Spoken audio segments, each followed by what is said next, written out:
Hello दोस्तों। आज की गर्मा गर्म कहानी इस प्रकार है। मेरे देवर ने मेरी खिड़की को इतना ठोका कि खिड़की का मुंह आगे से फैल गया। इसके बाद फिर उसने मेरी खिड़की के पर्दे को फैलाकर इतनी जोर से। दोस्तों, यह कहानी मैं आपको शुरू से सुनाती हूँ कि मेरे साथ में क्या क्या हुआ। इस कहानी को आप ध्यान से सुनिएगा।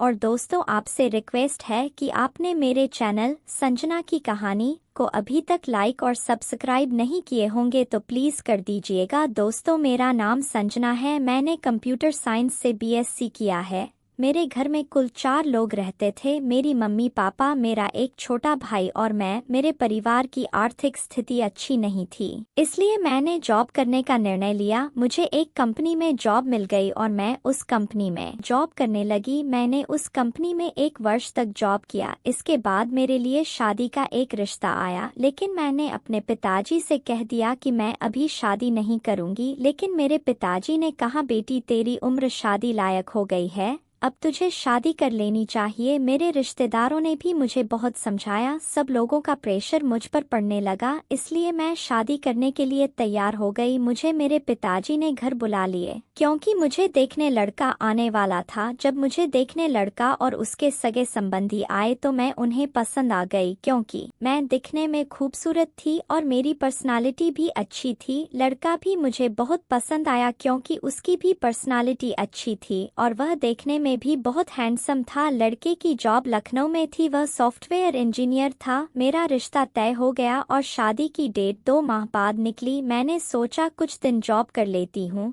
इससे मुझे और पैसे मिल जाएंगे, इसलिए मैं जॉब करने चली गई। जब यह बात लड़के वालों को पता चली तो मेरे ससुर ने मुझे जॉब करने से मना कर दिया और मुझे घर बुला लिए। इसके बाद फिर मैं वहां नहीं गई। मैंने अपनी जॉब छोड़ दी और मैं अपनी शादी की तैयारियां करने लगी। कुछ दिनों के बाद मेरी शादी हो गई और मैं अपने ससुराल चली गई। वहां का माहौल मेरे लिए नया नया था, लेकिन मैंने एडजस्ट कर लिया क्योंकि मुझे वही अपनी जिंदगी बिताना था। मेरे सास ससुर भी बहुत अच्छी थे। मेरा एक देवर था, वह भी बहुत हैंडसम था। मुझे मेरे देवर के व्यवहार कुछ अच्छे नहीं लगे क्योंकि उसकी नज़रें कुछ अलग ही कहती थी। मेरे पति मेरे साथ में 2 सप्ताह रहे। उन 2 सप्ताह में मैंने अपनी जिंदगी के हसीन पल गुजारे। मैं उनसे बहुत खुश थी क्योंकि उन्होंने मुझे पूरी तरह से संतुष्ट कर दिया था। एक दिन मेरी तबीयत खराब हो गई क्योंकि मैं उनका वार सह नहीं सकी। मेरी उस जगह काफ़ी तकलीफ होने लगी क्योंकि मेरा उस समय पहली बार था। फिर मुझे धीरे धीरे उसकी आदत होने लगी। उसके बाद मुझे अच्छा लगने लगा, लेकिन मैं एक दिन बहुत रोई क्योंकि मेरे पति मुझे छोड़कर अपनी जॉब करने चले गए। उनके जाने के बाद मैं उदास रहने लगी। मुझे कुछ भी अच्छा नहीं लगता था। घर में मेरे सास ससुर और मेरा देवर था, लेकिन मैं उनसे ज्यादा बात नहीं करती थी। एक दिन मेरा देवर मुझे उदास देखकर मेरे रूम में आया और कहने लगा, भाभी आप मुझे बहुत दिनों से उदास दिखाई दे रही है, क्या बात है?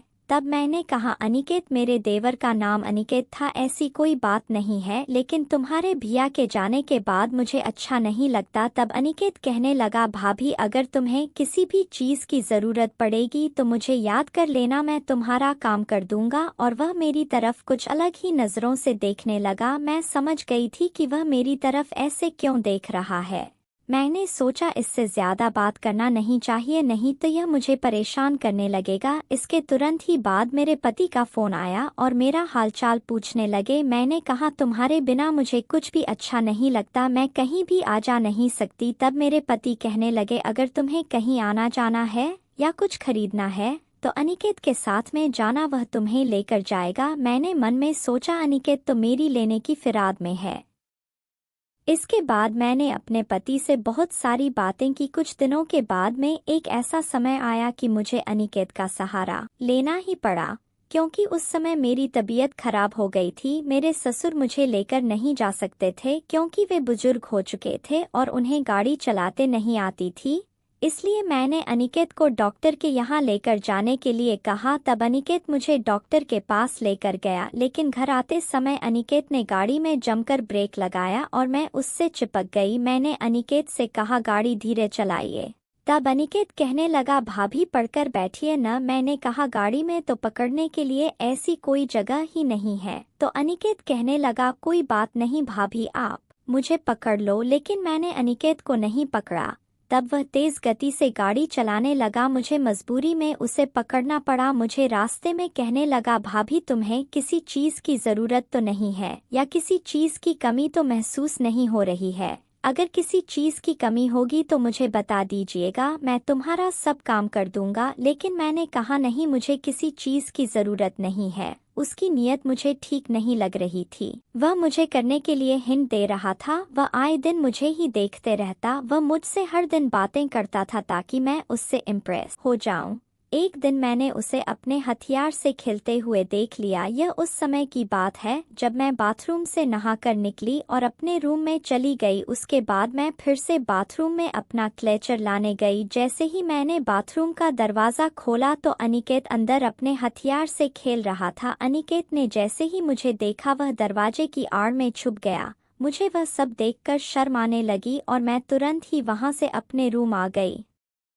मेरी आंखों के सामने उसका दृश्य बार बार दिखने लगा और मैं वह सब सोचकर बेचैन होने लगी। मुझे अपनी सुहागरात की बात याद आने लगी। उस रात मेरे साथ में जो हुआ वह सब मुझे याद आने लगा और मैं हसीन पलों में खो गई। और यह सब सोचते सोचते कब मेरी खिड़की से पानी निकलने लगा मुझे पता ही नहीं चला। तभी अचानक मेरा देवर मेरे रूम में आ गया और कहने लगा, भाभी तुमने तो मुझे उस हालत में देख लिया, मगर आप किसी को वह वाला सीन मत बताना। मैं तो उस समय कुछ बोलने के पक्ष में नहीं थी। मैं तो उस समय पूरी तरह से मदहोश हो गई थी क्योंकि मैंने बहुत दिन से वह वाला स्वाद नहीं चखा था। मेरी वह करवाने की बहुत इच्छा होने लगी। मैंने सोचा, अब क्या करूं? मेरे सामने मेरा देवर खड़ा था, वह भी मुझे उस नज़र से देख रहा था। तो मैंने सोचा कि अपनी प्यास अनिकेत से बुझा लूं, वही मुझे पानी पिला सकता है। और फिर मैंने उसे कहा, मेरे नज़दीक आओ और कहा, तुम्हें वह वाला काम करना है। तब वह कहने लगा, भाभी मैं तो बहुत दिनों से तुम्हारी लेने के लिए सोच रहा था, आप ही ने मुझे यह ऑफर दे दिया, इस काम को करने के लिए तैयार हूँ। और फिर उसने मेरी खिड़की को पीछे से खोला और इतना प्रेशर दिया कि मेरी चीख निकल गई। फिर उसने सामने से मेरी खिड़की के पर्दे को खोला और उसे जोर जोर से ठोकने लगा। मुझे यह सब बहुत अच्छा लग रहा था क्योंकि मैंने बहुत दिनों से यह काम नहीं करवाया था। मैं यह सब करवाने के लिए मजबूर हो चुकी थी क्योंकि मेरे पति बहुत दिनों से बाहर रह रहे थे। इसलिए कहते हैं कि पति पत्नी को ज्यादा दिनों तक अलग नहीं रहना। दोस्तों, आपको यह कहानी कैसी लगी कमेंट करके ज़रूर बताइएगा। और आपने चैनल को सब्सक्राइब नहीं किया है तो चैनल को सब्सक्राइब करें। मिलते हैं इसी प्रकार की रोचक और मज़ेदार कहानियों के साथ अगले वीडियो में।